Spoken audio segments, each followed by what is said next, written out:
पे खुदाबंद उस गति को देना चाहता है जो खुदाबंद आपके लिए रखा, जो खुदाबंद मूसा के लिए रखा था, जो खुदाबंद ने कहा कि मैं सारे जनों के लिए रखा हूँ और उनको मैं इस गति को देना चाहता हूँ, मैं उनको आगे बढ़ाना चाहता हूँ। बोले मैं,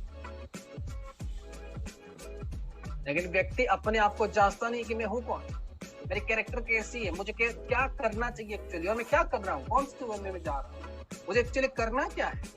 मैं इसलिए बोलता जब परमेश्वर में जाते हो सबसे पहले व्यक्ति को अपने आप के बारे में सोचना होता है, कोई और क्या कर रहा है उसको देखना नहीं है, मुझे अपने बारे में सोचना है। समझ रहे हो कि नहीं? यहाँ पर वचन में कहा कि तुम अपने बोझ को तुम खुद उठाओगे।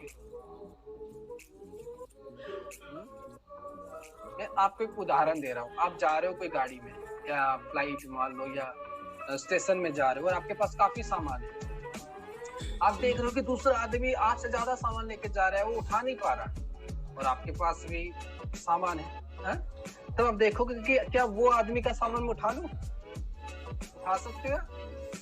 क्यों नहीं उठा सकते?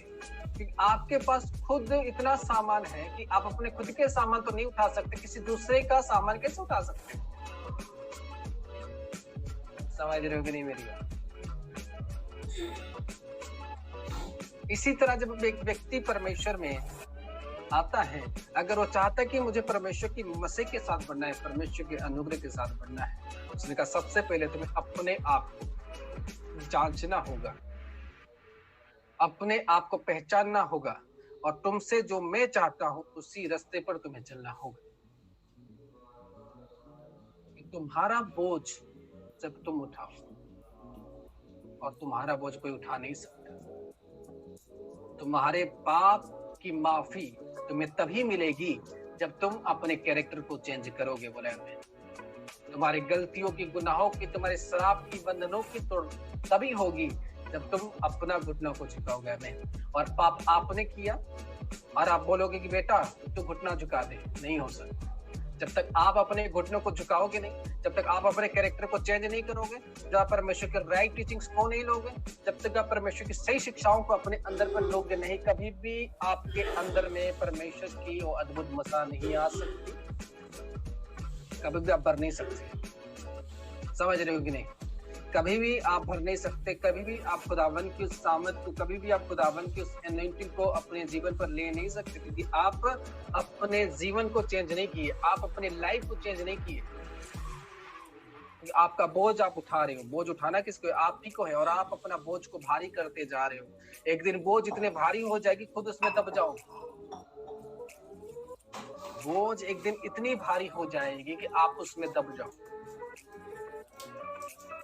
हर एक को अपना बोझ उठाना है। अगर आप परमेश्वर के अकॉर्डिंग चल रहे हो, परमेश्वर के काम कर रहे हो, तो आप परमेश्वर की बोझ उठाओगे और उसमें आपको एंजल्स मदद करेंगे। लेकिन दुनियादारी की वर्क में चल रहे हो, विचार में चल रहे हो, गलत संगतियों में चल रहे हो, गलत कामों पर चल रहे हो, परमेश्वर काम अब तक आपने नहीं किया, तो उसका बोझ आप लोग खुद उठाओगे। समझ रहे हो कि नहीं?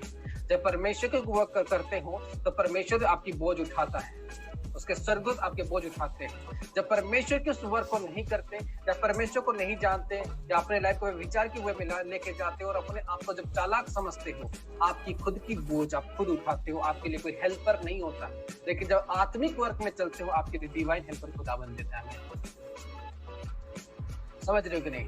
इसलिए हर एक व्यक्ति को अगर सोचना है तो सबसे पहले उसको सोचना है अपने बारे में, मैं क्या कर रहा हूं। आपको लड़कर परमेश्वर काम करना होता है, आपको लड़कर परमेश्वर को सिलेक्ट करने के लिए होता है। आप वो चर्च जाने से रोक, आपको कोई व्यभिचार के लिए फोर्स कर सकता है, आपको गलत संगति के लिए फोर्स कर सकता है, आपको कोई ऐसे काम आ सकते कि आप करो या ना करो, परमेश्वर के ऐसे चीजें आपके पास आ सकते हैं। लेकिन आपको उसी समय सिलेक्ट करना है कि मुझे अपनी लाइफ को आगे लेके जाना है। यहाँ पर वचन में क्या कहा?